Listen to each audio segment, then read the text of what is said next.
जय मसीह की प्यारे मसीह भाई बहनों, आप सबको प्रभु यीशु मसीह के मधुर और मीठे नाम में जय मसीह की। तो आइए हम अपने संदेश को शुरू करते हैं। उससे पहले हम एक वीडियो को जो अपने थंबनेल में पहले ही देख लिया कि एक बुजुर्ग पास्टर को एक जवान व्यक्ति थप्पड़ मारा था। और ये घटना भारत की नहीं है, ये घटना जो है वो फॉरेन की है, विदेशी कंट्री की है, जहां पर एक बस के अंदर प्रभु का दास प्रचार कर रहा रहता है भाइयों। और वहीं पर एक व्यक्ति जो पूरी तरह से टोटली क्रूकेड और शैतान के वश में था, परंतु मसीह शिक्षा क्या सिखाती कि ऐसे लोगों को क्षमा करो। लेकिन वो मार खाने के बाद भी उसको गॉड ब्लेस यू बोलता है। उस पूरे वीडियो की क्लिप मैं चला दूंगा, अंत में आप देख लीजिएगा। मैं बताना चाहता हूं कि वो भाई प्रभु यीशु का गॉस्पेल सुना रहा है, लेकिन वहीं पर एक भाई अपने फोन पर कुछ दूसरी चीजें देख रहा था और उससे यीशु मसीह के नाम से बड़ी चिड़न हुई। और उसने पास्टर्स का पहले तो जो उसने हाथ में ट्रैक्स या बैनर्स लिया था उसको फेंका, उसके बाद उसने उसको उठ करके थप्पड़ मार दिया। और वो वीडियो जो है वो आपके फॉरेन कंट्री का है। तो साथियों, बताना ये चाह रहा हूं कि इन दिनों में, खास करके अंतिम समय में, प्रभु के दास जहां प्रचार कर रहे हैं, वहीं पर आज जो लोग यीशु से चिढ़ते हैं वो परमेश्वर के दासों को और उनके कामों का मजाक बना रहे हैं। हालांकि ये काम जो है ये परमेश्वर का काम है, ये काम किसी मनुष्य का नहीं है, ये काम जीवते परमेश्वर का है। और बाइबल में पौलुस कहता है, मैं सुसमाचार से नहीं लजाता। मेरे प्रियो, बताना चाहता हूं कि परमेश्वर अमेरिका का न्याय करने जा रहा है। हम सब देख रहे हैं कि अमेरिका सदोम और गमोरा के समान बन चुका है। पिछले दिनों लॉस एंजल्स की घटनाओं को हमने देखा। आज मॉर्निंग में मैंने एक और घटना को देखी कि अमेरिका के अंदर जो पुराने चर्चेस थे वो अब पब और बार में तब्दील हो गए, डांस बार और दारू के अड्डे बन गए हैं। मेरे प्रिय, चर्च एक पवित्र स्थान है, लेकिन चंद पैसों के भूखे जो भारत में बैठे हैं, बड़े बड़े मेनलाइन चर्चेस के बिशप, मॉडरेटर और यूं कह लीजिए वो लोग जो चर्च संपत्ति को अपने बाप की जागीर समझकर उसे बेचने का काम करते हैं। मेरे प्रिय, वो बेच रहे हैं।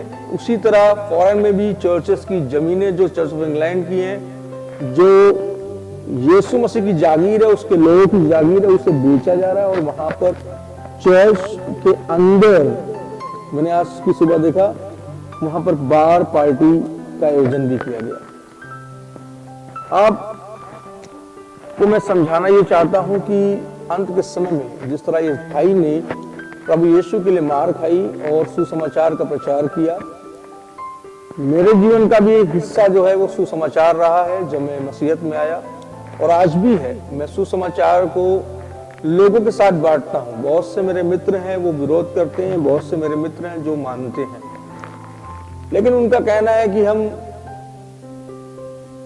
पहले जब तक हम चमत्कार नहीं दिखेंगे तब तक हम बिलीव नहीं करेंगे। और बहुत से कट्टर धार्मिक क्रियाकलापों में जुड़े हुए हैं वो, लेकिन वो इस बात को समझते हैं कि यीशु मसीह में वो सच्चाई और शक्ति है। और इस बात को ही वो जानकर मुझे पूर्ण विश्वास है कि वो एक दिन प्रभु यीशु मसीह के सामने आ जाएंगे और उसे अपना उद्धारकर्ता ग्रहण कर लेंगे। मेरे प्रियो, लोग ग्रहण करें या ना करें, हमारा काम है यीशु का संदेश लोगों तक पहुंचाना। जो ये भाई कर रहा है, ये हम सब की ड्यूटी है। मत्ती अध्याय 28 के 18-19 में ग्रेट कमांडमेंट जिसे बोला गया है, ग्रेट कमीशन जिसे बोला गया है, कि यीशु ने कहा, जाओ सारे जगत में सुसमाचार सुनाओ और चेला बनाओ और उन्हें पिता, पुत्र, पवित्र आत्मा के नाम से बपतिस्मा दो, लेकिन उससे पहले मेरी बातें मानना सिखाओ। आज लोग यीशु की बातें मानना नहीं सिखा पा रहे हैं, लेकिन बपतिस्मे की ओर लोगों को ले जाते हैं। क्योंकि उनका विश्वास गलत है। वो मानते हैं कि यदि इस व्यक्ति ने यीशु को ग्रहण कर लिया तो उसे शिक्षा को जानने की जरूरत नहीं है, इसने विश्वास किया और तुरंत ये बपतिस्मा ले ले, जो कि ऐसा नहीं है। आपने विश्वास किया है, आप विश्वास के बाद यीशु मसीह के कमांडमेंट को जाने, यीशु मसीह के नाम को जाने और बपतिस्मे की तैयारी कर लें। मेरे प्रियो, उससे पहले अगर आप मजबूत विश्वासी हैं तो आप सुसमाचार सुनाने का कार्य करें। पड़ोसी क्या कहेगा इसकी चिंता ना करें, प्रभु जवाब देगा उसको। रिश्तेदार क्या कहेंगे इसकी चिंता ना करें, मेरे भाई मेरी बहन, परमेश्वर जवाब देगा उसको। यहां तक कि जब मैं सुसमाचार सुनाता था तो पास्टर लोग भी मेरा विरोध करते थे कि ये सब करने से कुछ नहीं होता है। कई मेरे रिलेटिव जो मसीह थे, जब मैं बाइबल्स के ट्रैक्स मेरे बैग में पड़े रहते थे और मैं उनके घरों पर चाय के लिए जाता था, क्योंकि उनका फेथ था कि मेरी प्रेयर से उनके जीवनों में अद्भुत काम होते हैं। और वाकई में 8-8 घंटे प्रेयर्स में रहने वाला, फास्टिंग उपवास में रहने वाला मेरा एक प्रेयर रूम था। उस रूम पर मैं सिर्फ घुटनों के बल परमेश्वर से अपने दिल की बात और जो सामर्थ मुझे चाहिए होती थी वो परमेश्वर के सामने में रखा करता था। और लोग जब दुआ कराते थे तो अपने आप चंगे होते थे, करने वाला परमेश्वर रहता था। और मैं बहुत फेमस हो गया उस जगह पर, बहुत दूर दूर से लोग मिलने आने लगे।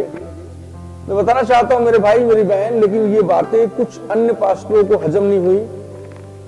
उन्होंने मुझे ऑफर किया कि मैं उनके साथ सेवकाई करूं, लेकिन परमेश्वर की इच्छा थी कि मैं एक अलग सिस्टम में रहकर उसके नाम की मनादी करूं और एक बड़ा साम्राज्य खुदा का तैयार करूं। जो भेड़ें भटक रही थी उनके लिए प्रभु ने मुझे बोझ दिया था, आज भी है, लेकिन उस समय की बात अलग ही थी।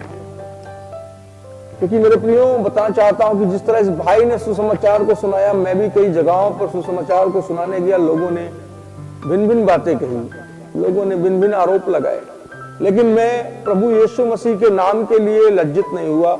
आज जो ब्लेसिंग, जो आशीष मेरे परिवार के ऊपर है, जो मेरी दुआओं शब्दों में प्रभु ने ताकत दी है, मैं ये नहीं कहता मेरे कर्मों के कारण है, मैं ये जरूर कहता हूं कि जो कर्म मैंने यीशु मसीह में किए हैं उनके कारण है।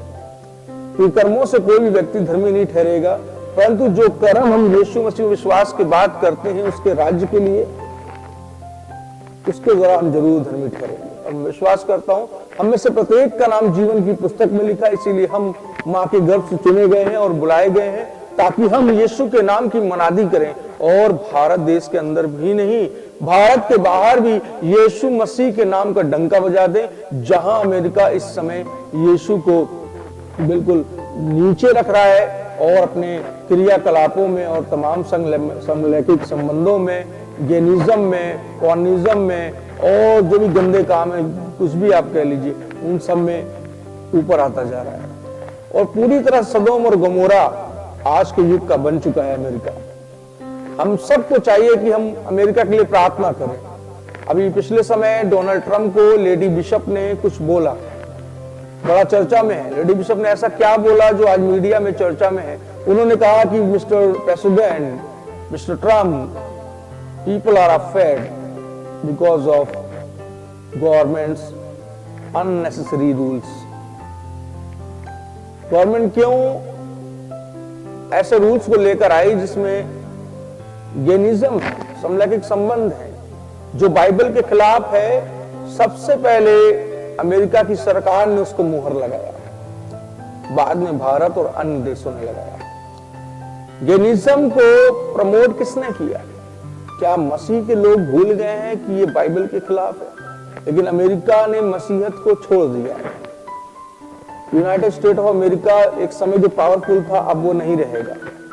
उसका कारण ये है कि जो उनके रीढ़ की हड्डी थी यीशु मसीह, उन्होंने उस हड्डी की चिंता नहीं करी और अपनी तमाम आर्टिफिशियल हड्डियां बना ली, जिनपे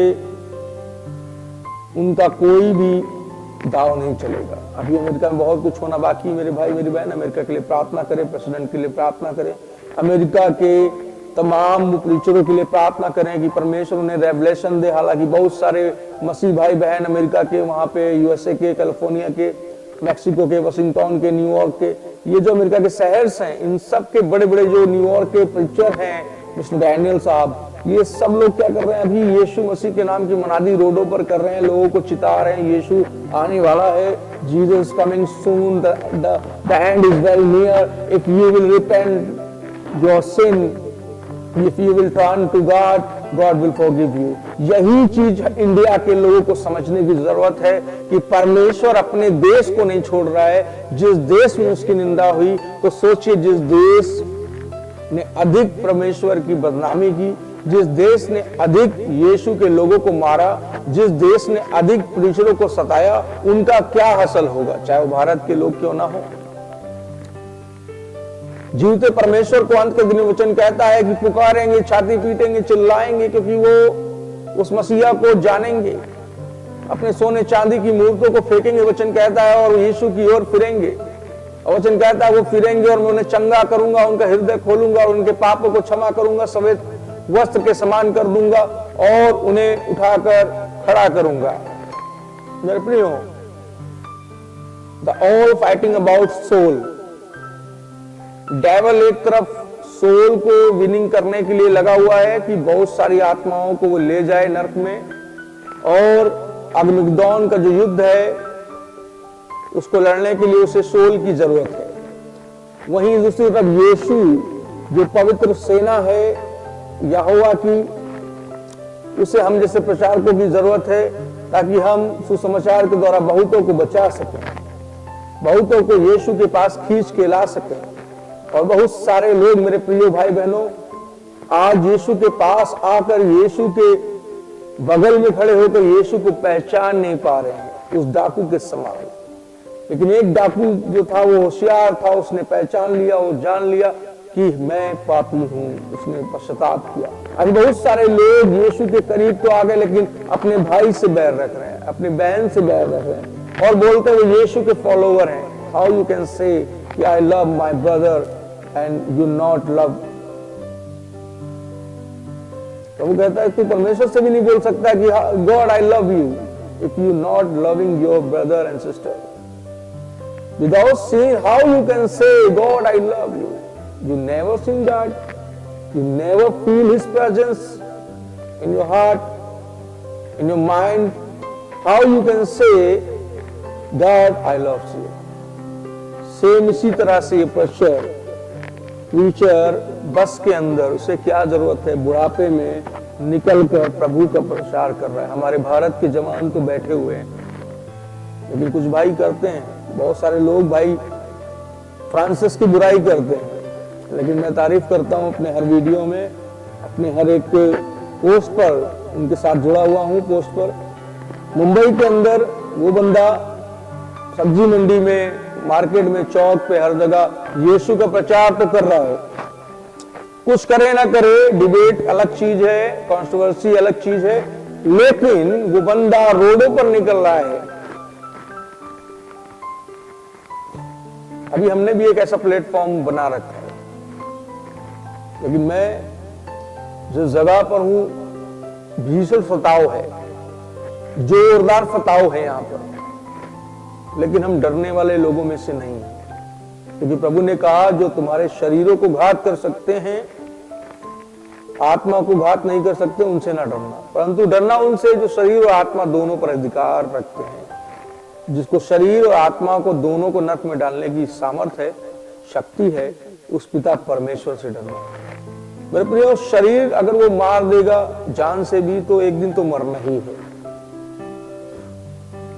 लेकिन अगर हम यीशु मसीह का प्रचार करते हुए शहीद होते हैं, लाइक स्तिफनुस की तरह, तो हम मसीह के शहीद, मार्टर कहलाते हैं। मेरे प्रिय भाई बहनों, मैं आपको बताना चाहता हूं कि परमेश्वर हमसे बेहद प्रेम करता है और हमारे जीवनों में अद्भुत अद्भुत कामों को करने की सामर्थ्य रखता है। मेरे प्रिय भाई बहनों, परमेश्वर का काम जो है वो अद्भुत है।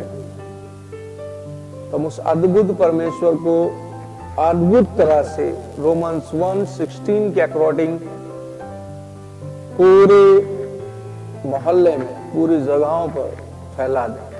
वो परमेश्वर को सीमित करके एक जगह ना रखे। इस भाई ने यही किया। वीडियो को जरूर देखें अंत में। यदि चैनल में पहली बार आए हैं, नए हैं, तो प्लीज चैनल को सब्सक्राइब पहले कर लें और अपने रिश्तेदारों और अपने तमाम नॉन बिलीवर फ्रेंड के साथ भी शेयर करें कि वो जान सके कि यीशु हमारे पापों के लिए मारा गया, गाड़ा गया और मुर्दों में से तीसरे दिन जिंदा हो गया। सभी को जय मसीह की। Praise the Lord.